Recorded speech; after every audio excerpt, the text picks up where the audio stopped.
Hello and welcome everybody to another set of reading with Miss Sarah.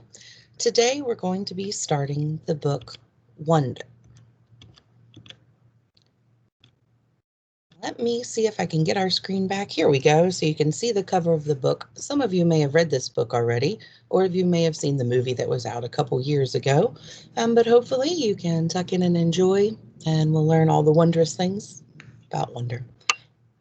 Please enjoy by R.J. Palacio.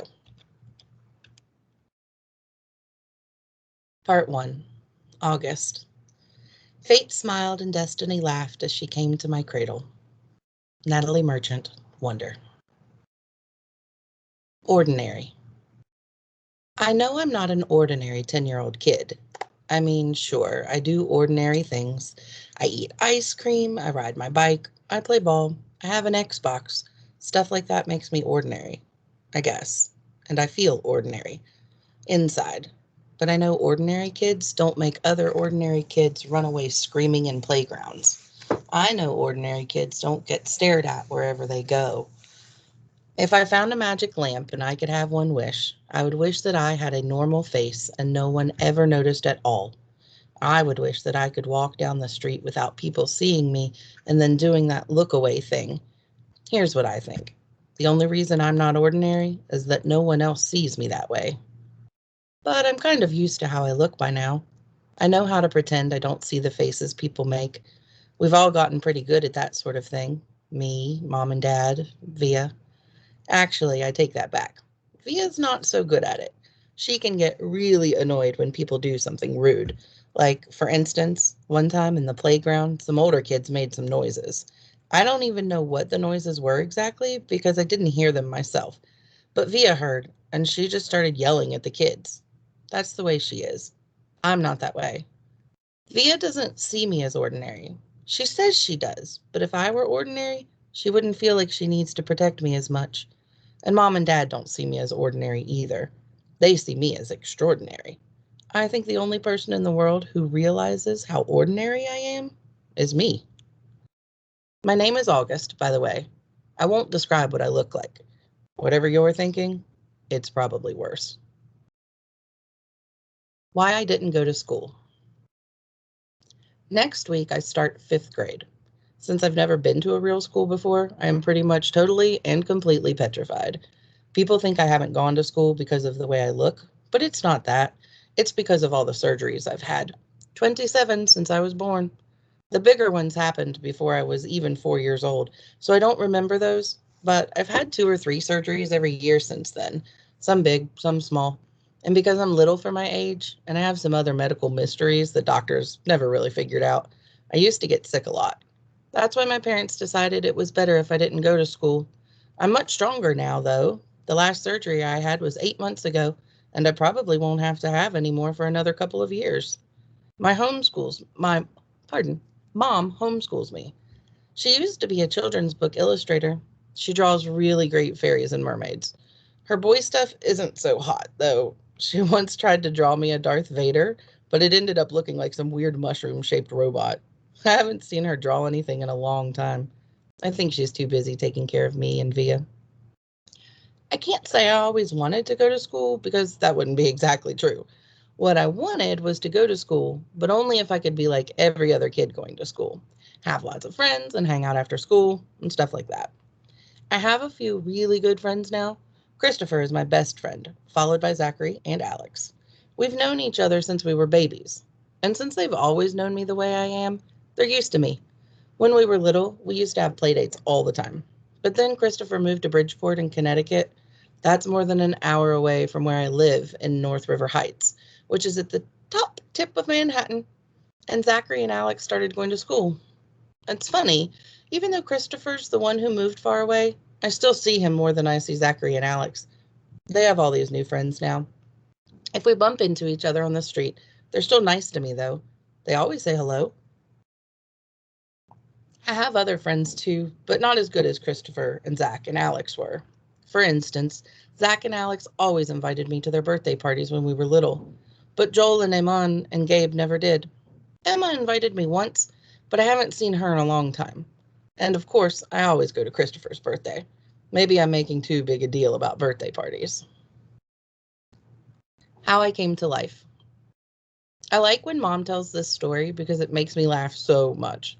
It's not funny in the way a joke is funny, but when Mom tells it, Via and I just start cracking up.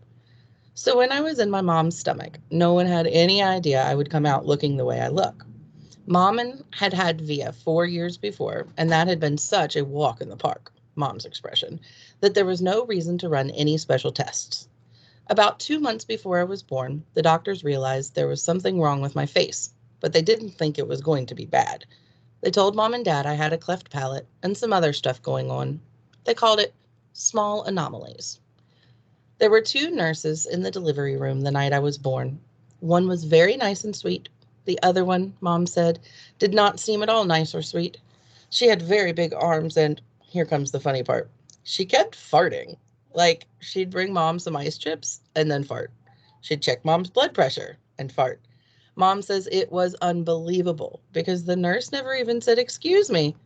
Meanwhile, Mom's regular doctor wasn't on duty that night. So Mom got stuck with this cranky kid doctor she and Dad nicknamed Doogie after some old TV show or something. They didn't actually call him that to his face. But Mom says that even though everyone in the room was kind of grumpy, Dad kept making her laugh all night long. When I came out of Mom's stomach, she said the whole room got very quiet.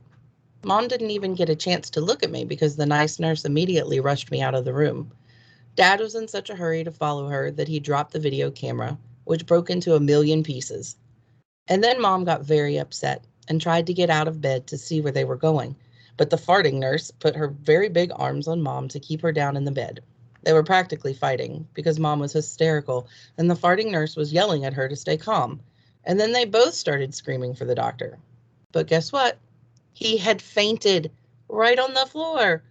So when the farting nurse saw that he had fainted, she started pushing him with her foot to get him to wake up, yelling at him the whole time. "What kind of doctor are you? What kind of doctor are you? Get up, get up." And then all of a sudden she let out the biggest, loudest, smelliest fart in the history of farts. Mom thinks it was actually the fart that finally woke the doctor up. Anyway, when Mom tells the story, she acts out all the parts, including the farting noises, and it is so funny. Mom says the farting nurse turned out to be a very nice woman. She stayed with Mom the whole time, didn't leave her side, even after Dad came back and the doctors told them how sick I was. Mom remembers exactly what the nurse whispered in her ear when the doctor told her I probably wouldn't live through the night. "Everyone born of God overcometh the world." And the next day, after I had lived through the night, it was that nurse who held Mom's hand when they brought her to me for the first time. Mom says by then they had told her all about me. She had been preparing herself for the seeing of me, but she says when she looked down into my tiny, mushed up face for the first time, all she could see was how pretty my eyes were. Mom is beautiful, by the way, and Dad is handsome. Via is pretty, in case you were wondering. Christopher's house. I was really bummed when Christopher moved away 3 years ago. We were both around 7 then. We used to spend hours playing with our Star Wars action figures and dueling with our lightsabers. I miss that. Last spring, we drove over to Christopher's house in Bridgeport. Me and Christopher were looking for snacks in the kitchen, and I heard Mom talking to Lisa, Christopher's mom, about my going to school in the fall. I had never, ever heard her mention school before. "What are you talking about?" I said. Mom looked surprised, like she hadn't meant for me to hear that. "You should tell him what you've been thinking, Isabel," Dad said. He was on the other side of the living room talking to Christopher's dad. "We should talk about this later," said Mom. "No, I want to know what you were talking about," I answered. "Don't you think you're ready for school, Augie?" Mom said. "No," I said. "I don't either," said Dad. "Then that's it. Case closed," I said, shrugging, and I sat in her lap like I was a baby.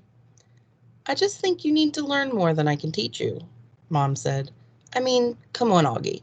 You know how bad I am at fractions." "What school?" I said. I already felt like crying. "Beecher Prep, right by us." "Wow, that's a great school, Augie," said Lisa, patting my knee. "Why not Via's school?" I said. That's too big, Mom answered. I don't think that would be a good fit for you. I don't want to, I said. I admit, I made my voice sound a little babyish. You don't have to do anything you don't want to, Dad said, coming over and lifting me out of Mom's lap. He carried me over to sit on his lap on the other side of the sofa. We won't make you do anything you don't want to do. But it would be good for him, Nate, Mom said. Not if he doesn't want to, answered Dad, looking at me. Not if he's not ready. I saw Mom look at Lisa, who reached over and squeezed her hand. You guys will figure it out, she said to Mom. You always have. Let's just talk about it later, said Mom. I could tell she and Dad were going to get in a fight about it. I wanted Dad to win the fight, though a part of me knew Mom was right. And the truth is, she really was terrible at fractions. Driving. It was a long drive home. I fell asleep in the back seat like I always do, my head on Via's lap like she was my pillow, a towel wrapped around the seat belt so I wouldn't drool all over her. Via fell asleep too, and Mom and Dad talked quietly about grown-up things I didn't care about. I don't know how long I was sleeping, but when I woke up, there was a full moon outside the car window.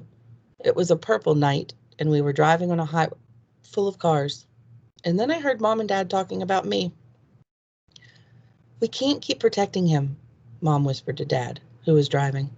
We can't just pretend he's going to wake up tomorrow and this isn't going to be his reality, because it is, Nate, and we have to help him learn to deal with it. We can't just keep avoiding situations that...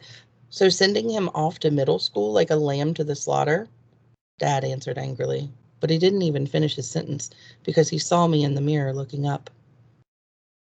What's a lamb to the slaughter? I asked sleepily. Go back to sleep, Augie, Dad said softly. Everyone will stare at me at school, I said, suddenly crying. Honey, Mom said. She turned around in the front seat and put her hand on my hand. You know, if you don't want to do this, you don't have to. But we spoke to the principal there and told him about you, and he really wants to meet you. What did you tell him about me? How funny you are, and how kind and smart. When I told him you read Dragon Rider when you were 6, he was like, wow, I have to meet this kid. Did you tell him anything else? I said. Mom smiled at me. Her smile kind of hugged me. I told him about all your surgeries and how brave you are, she said. So he knows what I look like? I asked.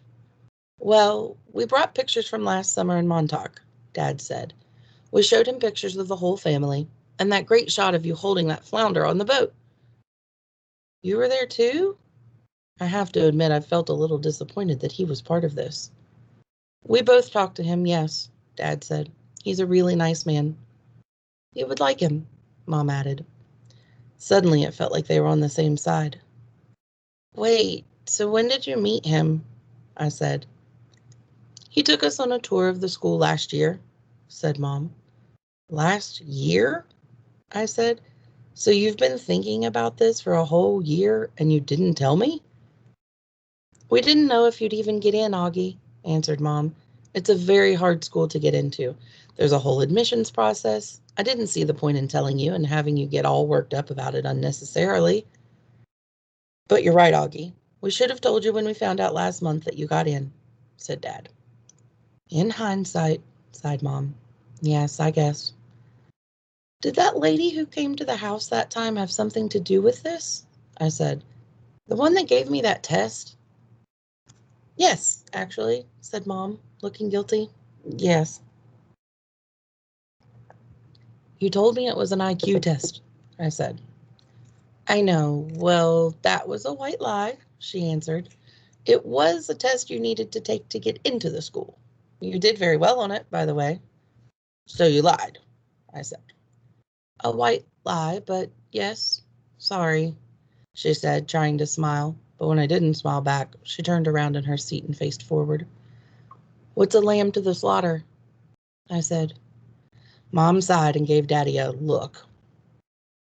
I shouldn't have said that, Dad said, looking at me in the rearview mirror. It's not true. Here's the thing. Mommy and I love you so much, we want to protect you any way we can. It's just sometimes we want to do it in different ways. I don't want to go to school, I answered, folding my arms. It would be good for you, Augie, said Mom. Maybe I'll go next year, I answered, looking out the window. This year would be better, Augie, said Mom. You know why? Because you'll be going into the 5th grade, and that's the first year of middle school for everyone. You won't be the only new kid. I'll be the only kid who looks like me, I said. I'm not going to say it won't be a big challenge for you, because you know better than that, she answered. But it'll be good for you, Augie. You'll make lots of friends, and you'll learn things you'd never learn with me. She turned in her seat again and looked at me. When we took the tour, you know what they had in their science lab? A little baby chick that was just hatching out of his egg. It was so cute. Augie, it actually kind of reminded me of you when you were a little baby, with those big brown eyes of yours. I usually love when they talk about when I was a baby. Sometimes I want to curl up into a little tiny ball and let them hug me and kiss me all over. I miss being a baby, not knowing stuff, but I wasn't in the mood for that now. I don't want to go, I said. How about this? Can you at least meet Mr. Tushman before making up your mind? Mom asked. Mr. Tushman? I said. He's the principal, answered Mom. Mr. Tushman, I repeated. I know, right? Dad answered, smiling and looking up at me in the rearview mirror. Can you believe that name, Augie? I mean, who on earth would ever agree to have a name like Mr. Tushman? I smiled, even though I didn't want to let them see me smile. Dad was the one person in the world who could make me laugh, no matter how much I didn't want to laugh. Dad always made everyone laugh. Augie, you should go to that school just so you can hear his name over the loudspeaker, Dad said excitedly. Can you imagine how funny that would be? Hello, hello, paging Mr. Tushman. He was using a fake high old lady voice. Hi, Mr. Tushman. I see that you're running a little behind today. Did your car get rear-ended again? What a bum rap. I started laughing, not even because I thought he was being that funny, but because I wasn't in the mood to stay mad anymore. It could be worse, though, Dad continued in his normal voice. Mommy and I had a professor in college called Miss Butt. Mom was laughing now, too. Is that for real? I said. Roberta Butt, Mom answered, raising her hand as if to swear. Bobby Butt. She had huge cheeks, said Dad. Nate, said Mom. What? She had big cheeks is all I'm saying. Mom laughed and shook her head at the same time. Hey, hey, I know, said Dad excitedly. Let's fix them up on a blind date. Can you imagine? Miss Butt, meet Mr. Tushman. Mr. Tushman, here's Miss Butt. They could get married and have a bunch of little tushies. Poor Mr. Tushman, answered Mom, shaking her head. Augie hasn't even met the man yet, Nate. Who's Mr. Tushman? Via said groggily. She had just woken up. He's the principal of my new school, I answered. All right, guys, we're going to stop reading for today, and we will pick up again in a couple days. So make sure that you join back with us for Wonder. Bye, guys. Have a great day.